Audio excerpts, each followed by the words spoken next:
Authorities warn of Armageddon with North Korea after what's set to begin this coming Monday. Two big things happen on Monday, August 21, 2018. The first big thing is the total solar eclipse. There won't be another eclipse like this for about 7 years, so be sure to view it. The second big thing is the return of USA versus North Korea and our impending nuclear war risk. If the sun doesn't block us out for good, then our nuclear war surely will. World War III probably won't ever happen, but the way USA and North Korea are exchanging bluffs sure makes it seem like we're set for doom on Monday. Perhaps the Armageddon predictor should have brought this up. Maybe it's in the tabloids in your local supermarket. The United States and South Korea will begin joint military exercises on Monday. This is likely to anger North Korea, who might see the exercise as a show of force. To North Korea, it could be perceived as here's what we have and we're ready when you are, and it could provoke North Korea to respond with aggression of their own. America and South Korea have had this exercise before, so it's nothing new. However, every time they do it, it seemed to cause a bitter lemon face in the northern neighbors and sometimes sparked a reaction from the North Koreans, who would display their own show of force. Can we talk about being triggered? Well, triggering is what Armageddon warriors think will happen. Although, North Korea should know by now that it's all a dual team exercise and not an actual threat. Held every fall in South Korea, the Ulchi Freedom Guardian War Games are the world's largest computerized command and control exercise.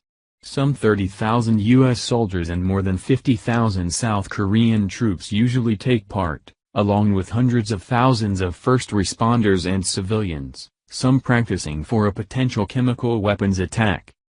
Scheduled long before the recent diplomatic fallout between Washington and Pyongyang, the U.S. and South Korean militaries will simulate warfare with North Korea from August 21 to 31, well aware that North Korea could respond with another missile test, according to McClatchy. It's rather strange how an annual exercise irritates people. If the USA and South Korea have done this for years, but there's not actual military strikes, then what does North Korea have to worry about? If North Korea sees 2 other locations practicing fake war against them, then wouldn't it be wise for North Korea to ask why? Why are other people preparing themselves for a North Korean strike? Perhaps that's because they don't trust North Korea not to strike. If that's the case, then North Korea should do something to set people at ease, but it doesn't seem like that would ever happen under their current leadership. In light of this perceived provocation by North Korea, which will almost certainly prompt some reaction, Scott A. Snyder, a Korea specialist with the Council on Foreign Relations, said over the course of the next 2 weeks I expect tensions to escalate. This is always a sensitive issue, but it is more hair-trigger as the North Koreans are very sensitive to the likely additional nuclear-capable aircraft flyovers. A reaction to show their own strength is expected and acceptable. An actual attack would be the worst mistake they could make, which could result in retaliatory strikes from USA and South Korea. Showing off one's latest shiny toys is great, but using them without proper provocation is not. While the Pentagon has repeatedly stated that the biannual exercises are defensive in nature, both North Korea and China have long criticized them as a provocation and an affront to regional security. There certainly will be some reaction, said J.D. Williams, a retired Marine colonel and defense policy researcher at the RAND Corporation in California. He said he wouldn't be surprised if North Korea conducted some kind of missile launch, not a test but a defiant demonstration of might.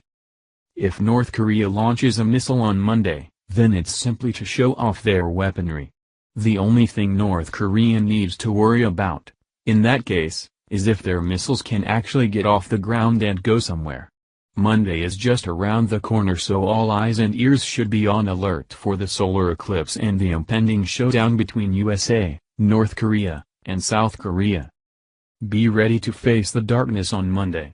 If we're all still here on Tuesday, then perhaps we'll share a laugh. With Stephen Bannon out of the White House, there's going to be plenty of interesting news in the next few weeks. Be sure to dial in for every update. Thank you for watching this video. What do you think about this? Share this on Facebook and Twitter along with your comments.